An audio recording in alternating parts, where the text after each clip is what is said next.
And they approved me. I got some back money. I got like, whew, I got a lump sum, man. And that's when I took that lump sum and I invested it. I went and bought a press machine, bulk t-shirts, vinyl. Man, I bought everything to start a business, right? So I started pressing, started making Forever Young clothing. Didn't know no ins and outs. Failure.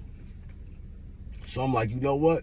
Let me just do custom this, custom that, because I don't know nothing about clothing brands. I don't know how to run it. I don't know nothing. So boom, I started doing custom.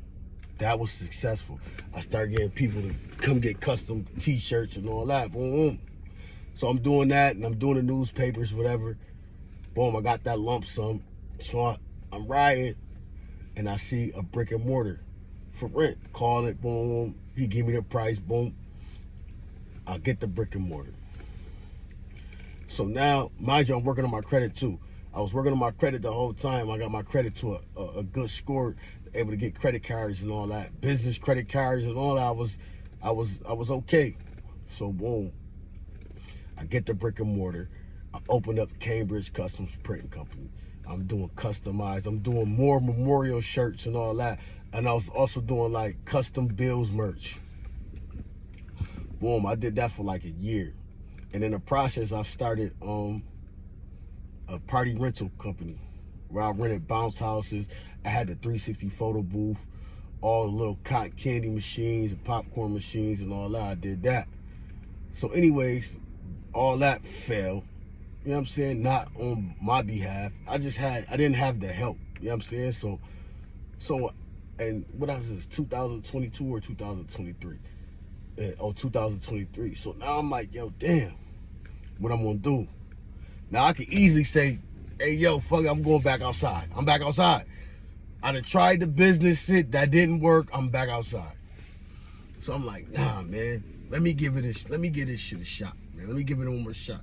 So I'm like, yo, what can I do that's easy, man? I don't need really no help. I could do it all on my own. Then I came back around to the clothing brand. So now this time I'm like, yo, man, I'm gonna do clothing brand. I can ship it myself. All I gotta do is a website, and I can ship it myself.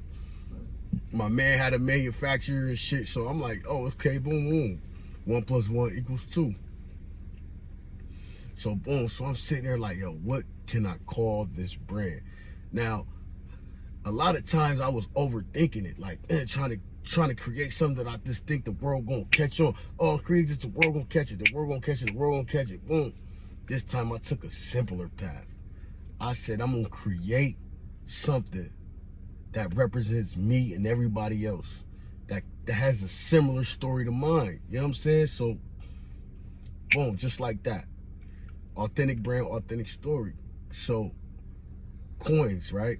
C.O.I.N, I met my man from Harlem, still my man today, love that nigga to death. He know who he is, shout it out. So when we was in prison, we used to talk about it. He's like, yo, when I get back out there, man, I'm going to get to these coins. Coins this, coins that, coins this. It was so funny to me because me being from Buffalo, we wasn't saying coins yet. That wasn't like our term for money yet. Him being from Harlem, that's probably some Harlem shit, and they was using the term coins for money.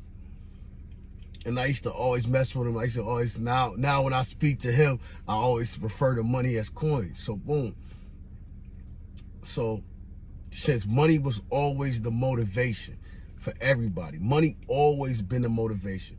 Without money makes this world go round. So I'm like, okay, I'm gonna make a brand that speaks money, that represents money. But I need to come up with a name that's catchy or different. So reflecting on my little prison time, I came up with the term C.O.I.N Apparel, right? So I'm like, but I just can't just say C.O.I.N Apparel. It got to have a deeper meaning, and I wanted to represent my life and those just like me, my alikes, right? So, you know, I start reflecting on my history and all that, you know what I'm saying? So I gave it the acronym of courtesy of a legal note subsequently, right? Because it don't matter where you are in life. We're going to use Jay-Z as an example, right? Jay-Z is probably at the highest level a black man could be at, right? But in order to get where he was at, he lived the illegal life at one point in time. And that's all that C.O.I.N's apparel stands for. Courtesy of a legal note subsequently. So, Jay-Z, right? He cannot forget the illegal side of his life that he lived that made him into the man he is today. And that's what courtesy of a legal note subsequently means, right? So, now where do I want to go from here? Oh yeah, I want to state that, because listen, let me explain something to you, man. A lot of people, right? They probably look at our brand and be like, yo, oh, they represent illegal activities. And no, that's not. We do not condone or glorify illegal activities. We just recognize the path it took to get where we at today. That's it, man. Growing up in the ghettos of America, our story don't get told. It get told in movies and all that, but let's talk about real reality here. You know what I'm saying? Like I said, a lot of people ain't have to go through the syrup sandwiches or the stitch of cord running from your neighbor house, and you know what I'm saying? They automatically look at us as criminals, man. No, we are survivalists. We are survivors, man. We took our disadvantages and turned them into advantages. That shit, you can't be mad at us for about that. First of all, this was designed for us, man. It was really designed for us to stay enslaved and poor, man. Because I can't go on Bailey Avenue and find cocoa leaves being filled. I can't